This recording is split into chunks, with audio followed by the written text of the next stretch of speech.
नमस्कार दोस्तों, स्वागत है आपका मेरे YouTube चैनल इटली फ्लाइट पे। पुनः स्वागत करता हूं आप सभी स्टूडेंट्स का। आज मैं आपको कक्षा 12 की भौतिक विज्ञान का सेकंड चैप्टर पढ़ाने वाला हूं। स्थिर वैद्युत विभव तथा धारिता।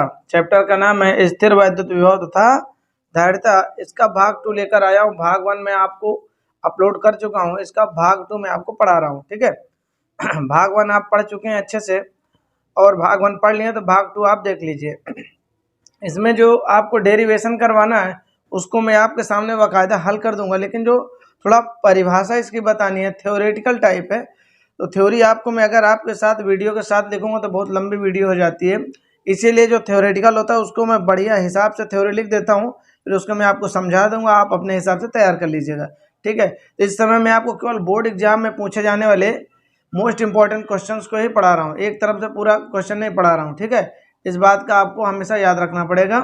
मैं अभी आपको एक तरफ से भी पढ़ाऊंगा, लेकिन बोर्ड एग्जाम होने के बाद पढ़ाऊंगा। ठीक है। तो चलिए, ये क्रैश कोर्स है ओनली फॉर एग्जामिनेशन। ये आपका बोर्ड पेपर में मोस्ट इंपॉर्टेंट जो है उसी के लिए मैं आपको पढ़ा रहा हूँ, जो बोर्ड पेपर में पूछा जाएगा। एक प्रकार से मैं आपको क्रैश कोर्स पढ़ा रहा हूँ। क्रैश कोर्स ही है, ओनली फॉर बोर्ड एग्जामिनेशन के लिए। बोर्ड पेपर में जो पूछा जाएगा वही क्वेश्चन को मैं आपको बता रहा हूँ। ये बातें मैं आपको हर वीडियो में बार बार अभी बता रहा हूँ। ठीक है। तो चलिए शुरू करते हैं क्वेश्चन को बिना देरी करते हुए।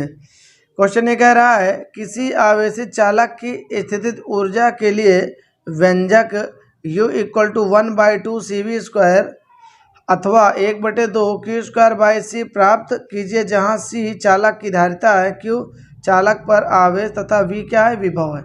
ये क्वेश्चन आपको दिया गया है, तो आप हाफ CV² लाइए U बराबर, या हाफ Q² C प्राप्त कीजिए। दो में से किसी एक को लाइए, दोनों को ला दीजिए, कोई प्रॉब्लम नहीं है। तो चलिए, सबसे पहले ये कह रहा था किसी आवेशित चालक की स्थितिज ऊर्जा के लिए व्यंजक, यही हमें बताना है। तो हम इसको क्या कहेंगे, आपकी इच्छा हो ये एक लाइन परिभाषा लिखिए, ना इच्छा हो इसको मत लिखिए, कोई दिक्कत नहीं है। मैंने कहा किसी चालक को आवेशित करने में किया गया कार्य उसमें वैद्युत स्थितिज ऊर्जा के रूप में संचित हो जाता है। किसी चालक द्वारा जो कार्य होता है वह किया गया कार्य उसकी स्थितिज ऊर्जा कहलाती है। ठीक है। इसी वस्तु में कार्य करने की जो क्षमता होती है उसे उस वस्तु को क्या बोलते हैं, स्थितिज ऊर्जा बोलते हैं। भाई जिसमें जितनी ऊर्जा उतने तो कार्य करेगा, तो वही चीज इसमें लिखा गया है। माना चालक को कुल आवेश कितना मिलता है, Q कूलाम देने पर उसका विभव कितना, V वोल्ट हो जाता है। कोई चालक है, उसको Q कूलाम आवेश देते हैं तो उसमें विभव V वोल्ट उत्पन्न हो जाता है, तथा चालक को आवेश देते समय उसका औसत विभव 0 से औसत जब कहेंगे तो कोई विभव जब देंगे, जब किसी में औसत लग जाएगा, प्रारंभ में उसका विभव क्या था, 0, तो अंतिम में क्या हो जाता है, Q कूलाम आवेश देने पर उसका V वोल्ट हो जाता है।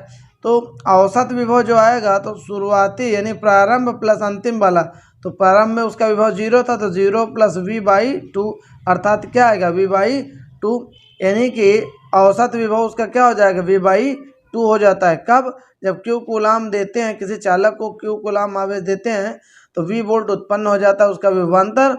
तो चालक को आवेश देते समय उसका औसत जो विभव होगा 0 + V, 0 क्या है, प्रारंभिक विभवांतर, प्लस अंतिम विभवांतर V, 0 + V/2। औसत में क्या है, शुरुआत वाला और अंतिम वाला दोनों को जोड़ के बटे 2 कर देते हैं, औसत निकल आता है। औसत का मतलब माध्य मान, बीच वाला मान, तो दोनों को जोड़ के 2 से भाग कर दीजिए, आ जाएगा औसत मान।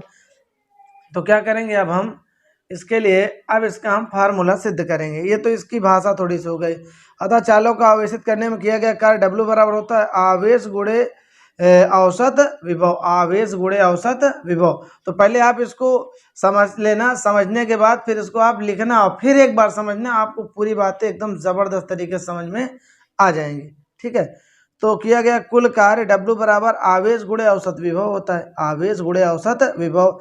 अब आवेश को क्यों मानते हैं, औसत विभव, औसत विभव आप क्या ऊपर निकाल चुके हो, V/2, तो यहाँ पे V/2 रख दिया, तो ये हो गया आपका 1/2, आप बाहर कर लीजिए, Q × V ऊपर हो गया। तो W बराबर इतना कार्य करना पड़ेगा आपको। अब चूंकि मैंने कहा किया गया कार्य W ही स्थितिज ऊर्जा के रूप में संचित होता है, तो किया गया कार्य W बराबर हो गया उसकी स्थितिज ऊर्जा।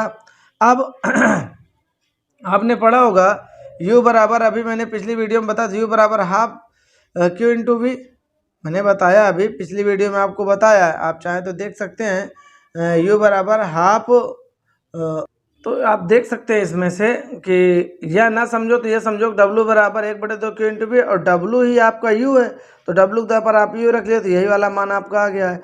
अब आप ये तो पढ़े होंगे ना, Q बराबर C इंटू वी, आवेश बराबर धारिता गुणे वैद्युत विभव, तो Q बराबर C इंटू वी, तो Q के दर पर आप रख दीजिए C इंटू वी और गुणे V आपका लिखा है, तो V का गुणा करेंगे V स्क्वायर हो जाएगा, C लिखा है हाफ CV स्क्वायर बन गया। तो ये अब आपका हो गया U बराबर हाफ CV स्क्वायर, यही आपको सिद्ध करना था। चाहे यहाँ छोड़ दीजिए, आपका काम हो गया, ज़्यादा लंबा करने की ज़रूरत नहीं है। अगर थोड़ा सा और चाहते हैं कि दूसरा वाला भी जो कर रहा था उसको सिद्ध कर दें तो वो भी करिए। V बराबर Q/C होता है, इसी सूत्र से Q बराबर C इंटू वी, तो V निकालोगे तो ये बटे में आ जाएगा C, तो Q/C हो जाएगा। अब V के दर पर रखिए Q/C, तो वर्ग लगा दिया तो हो जाएगा Q²/C स्क्वायर, एक C से एक C कट जाएगा तो ये Q² ऊपर C नीचे आ गया, तो ये U बराबर आपका नया सूत्र हो जाएगा। ठीक है, तो इस प्रकार से यह सूत्र आपका सिद्ध हो जाता है।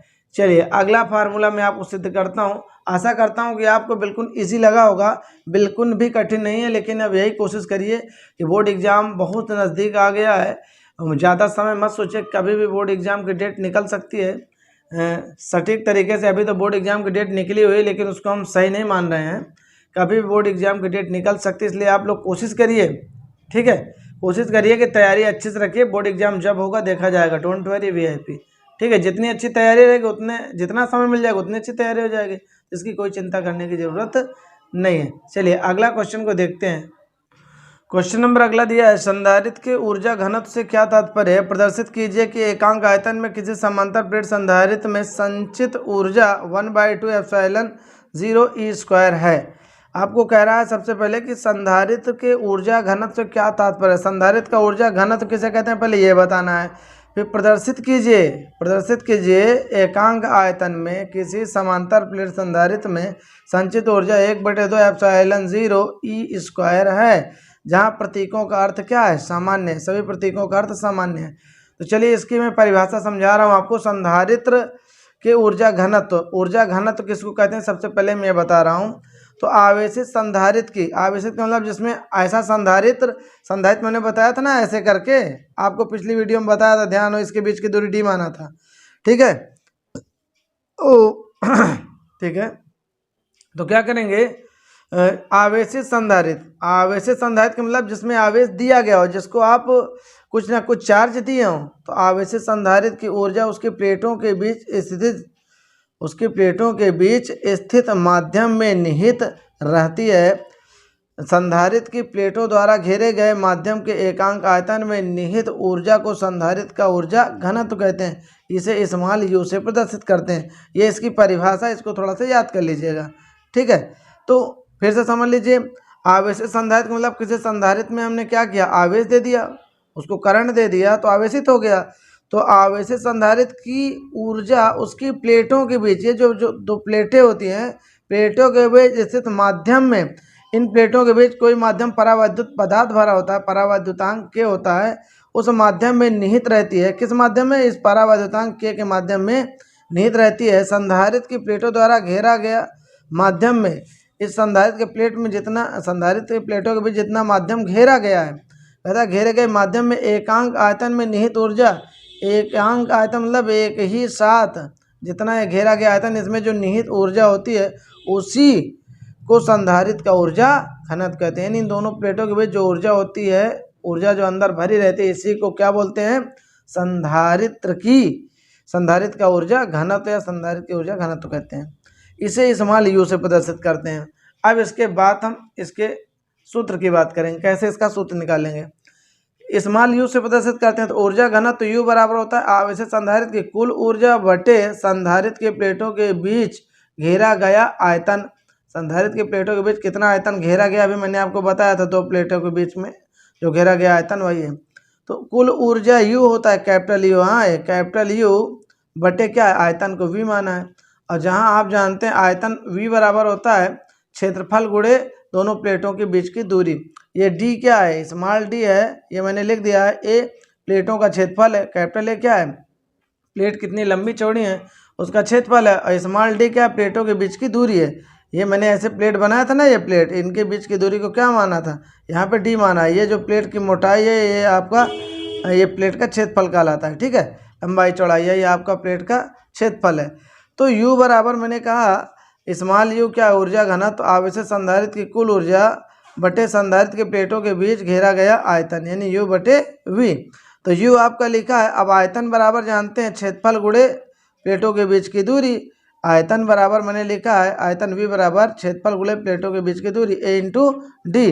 तो A इंटू डी लिख दिया मैंने। अब क्या U बराबर हाफ CV स्क्वायर, आपने पीछे पढ़ा है U बराबर चूंकि होता है हाफ CV स्क्वायर, तो U के जगह पर हाफ CV स्क्वायर रख दिया और A इंटू डी लिखा गया है। अब आप एक चीज़ और जानते हैं, C बराबर होता है एप्सिलॉन जीरो, संधारित्र की धारिता C बराबर epsilon zero KA by D होता है। तो C बराबर epsilon zero KA by D रख दिया मैंने, और ये V स्क्वायर आपको उसी तरह लिखा है। ये C के जगह पर मैंने मान उठा के रख दिया इधर से, और A इंटू डी आपका फिर नीचे पड़ा हुआ, ये देख सकते हैं दबा हुआ था। यहाँ पे C की वैल्यू ये फिर से दिखा देता हूँ, C बराबर epsilon zero KA by D होता है, संधारित्र की धारिता है ना। तो यहाँ पे C के जगह पर मैंने ये रख दिया, और ये आपका नीचे वाला पोर्शन उसी तरह लिखा गया है।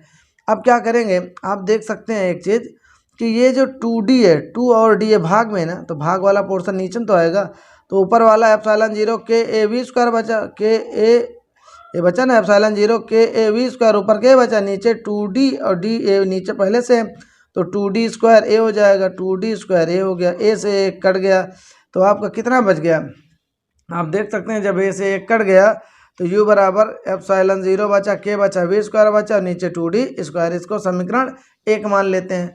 अब चूंकि आप जानते हैं संधारित्र की प्लेटों के बीच वैद्युत क्षेत्र की तीव्रता E बराबर V बटे D होता है। पिछली वीडियो मैंने पढ़ाया था, पिछले भाग में मैंने पढ़ाया था, देख लेना। E बराबर V बटे D होता है। अब E बराबर जब V बटे D होता है तो अगर हम यहाँ से V का मान निकालें तो इधर चला जाएगा ये, तो ये V बराबर हो जाएगा इंटू D हो जाएगा। अब O वाला V जो था वो आयतन था, उससे हमें मतलब नहीं है, ठीक है, वो प्लेटों के बीच का आयतन था, ये क्या है वैद्युत विभव है। तो V बराबर इंटू डी। अब ये V का मान उठा करके समीकरण 1 में हम रख देते हैं, तो V के जगह पर समीकरण 1 में आपने मान रख दिया, तो ये क्या हो गया, U बराबर हो गया एप्सिलॉन जीरो के V के जगह पर आपका आ गया इंटू डी, ये V बराबर इंटू डी है, नीचे 2D स्क्वायर। अब डी का ये हो जाएगा D स्क्वायर, ये वर्ग लगा तो इसका भी स्क्वायर, तो D से D कट जाएगा आपका, तो एप्सिलॉन जीरो के E स्क्वायर बाई 2 बचा, D से D तो कट गया, इतना बच गया। या इसी को लिख सकते हैं 1/2 एप्सिलॉन जीरो के E स्क्वायर जूल प्रति मीटर क्यूब, ये आपका मात्रक हो गया है। तो अब आप क्या करेंगे, इसमें निर्वात के लिए जानते K का मान 1 होता है, तो निर्वात के लिए K का मान जब आप 1 रखेंगे तो अब आप देख सकते हैं यहाँ K का मान क्या करिए, निर्वात के लिए K का मान 1 होता है, अगर K का मान आप 1 रख देंगे तो ये आपका क्या हो जाएगा, ये हो जाएगा U equal to 1/2 epsilon zero E square, क्योंकि निर्वात के लिए K का मान 1 होता है। ये आपका कंप्लीट फार्मूला हो जाएगी, यही तो हमें सिद्ध करना था, ठीक है। तो यहाँ तक आपका ये कंप्लीट हो जाता है। अगला क्वेश्चन है, अगला क्वेश्चन देखेंगे, सिद्ध कीजिए कि निरक्षी स्थिति में किसी बिंदु पर वैद्युत द्विध्रुव द्वारा वैद्युत विभव शून्य होता है। किसके द्वारा, निरक्षी स्थिति में। अच्छी स्थिति में आपको पहले ही पढ़ा चुका हूँ पहले वीडियो में, और अब ये निरक्षी स्थिति है, ठीक है। निरक्षी स्थिति में वैद्युत द्विध्रुव द्वारा वैद्युत द्विध्रुव, ये धन और ऋण आवेश जो है ना ये भी पर, यही वैद्युत द्विध्रुव, ये भी क्या है वैद्युत द्विध्रुव, इस पर वैद्युत विभव क्या होगा, शून्य। किस स्थिति में, निरक्षी स्थिति में। अच्छी स्थिति कहेगा तो x अक्ष पे देखेंगे, निरक्षी कहेगा तो y अक्ष पे देखेंगे, ठीक है। तो इसमें मैंने आपको पीछे पढ़ाया भी है, बहुत कुछ बताया है, फिर वही चीज लिख दिया कि माना वैद्युत द्विध्रुव ए बी क्या है, वैद्युत द्विध्रुव है, दोनों एक दूसरे से यल मिलकर 2l दूरी पर स्थित हैं। इन पर आवेश माइनस क्यू तथा प्लस क्यू है, ए पर प्लस क्यू है, बी पर माइनस क्यू। आप कहीं चाहे इधर प्लस करिए चाहे इधर माइनस, कोई दिक्कत नहीं, किसी भी तरफ प्लस माइनस आप कर सकते हैं।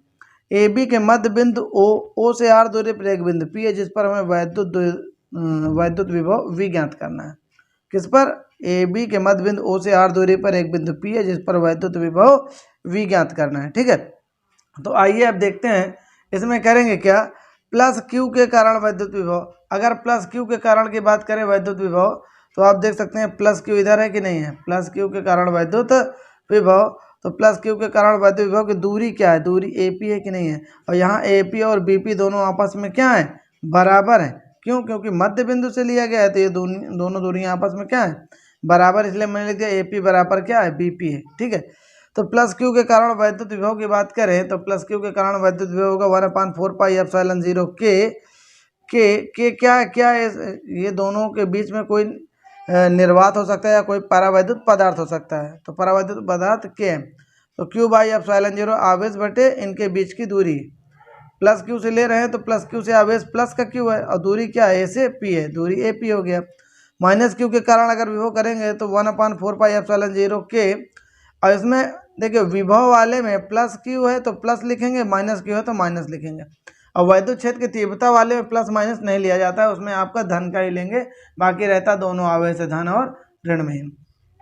तो ये हो जाएगा माइनस, आप पहले लिख लीजिए, तो ये माइनस हो गया 1/4 पाई एप्सिलॉन 0 के Q by B P. B P क्या है, बी पी आपको मैं दिखा देता हूँ, ये क्या है, बी से पी, आप देख सकते हैं बी से पी, माइनस क्यू से पी की दूरी क्या है, बी पी ही तो है, इसको बी पी मान लेते हैं।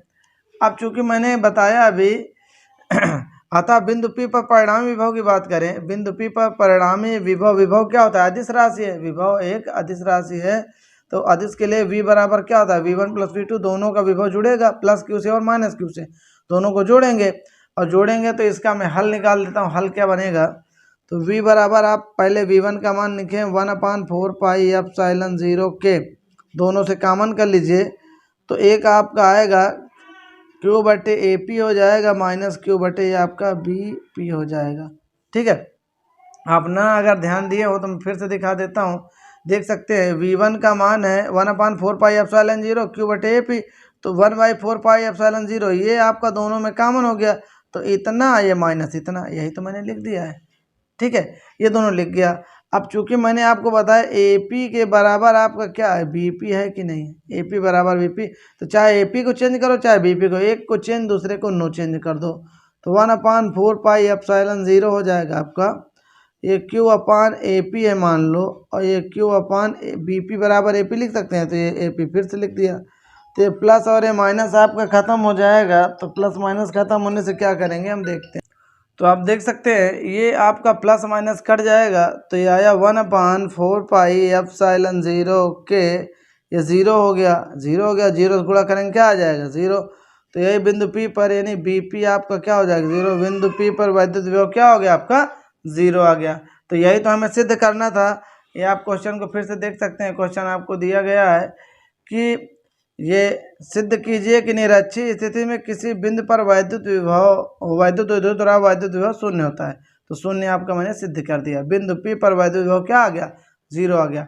तो ठीक है, अब ये वीडियो अगर आपको पसंद आई हो तो प्लीज़ वीडियो को लाइक करें, शेयर करें, चैनल को सब्सक्राइब नहीं किया तो सब्सक्राइब करें, लेकिन शेयर ज़रूर करें, दोस्तों के साथ शेयर करिए, बताइए उनको।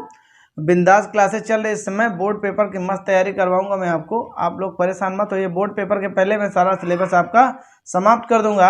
अब मैं आपको मिलूंगा इसके अगले भाग में, एक तीसरा भाग बनाऊंगा और ये तीसरे भाग में आपका कंप्लीट ये चैप्टर समाप्त हो जाएगा। ठीक है, समय का अभाव है, नहीं मैं इसी वीडियो में आपका पूरा समाप्त कर देता कोर्स को, तो एक वीडियो में और बनाऊंगा 15-20 मिनट की, उसमें आपका पूरा कोर्स ये समाप्त हो जाएगा। उसमें आंकिक प्रश्न को भी लेना है, कुछ हल्की फुल्की थ्योरी लेना है, पूरे आंकिक प्रश्न। तो अगर इस चैप्टर से कोई आएगा तो इतने ही आपके डेरिवेशन आएंगे। ठीक है, इतने डेरिवेशन आप अच्छे तैयार कर लीजिए, इस चैप्टर से अगर आएगा तो यही फंसेगा। तो मैं आपको चैप्टर वाइज इस समय पढ़ा रहा हूँ, चैप्टर वाइज जो इंपॉर्टेंट क्वेश्चन है आप अच्छे से पढ़ सकते हैं, समझ सकते हैं। हर साल बस इतने दिन से ही पूछा जाता है क्वेश्चन। ठीक है, तो चलिए मिलता हूँ आपको अगले वीडियो में, तब तक के लिए goodbye and have a nice day.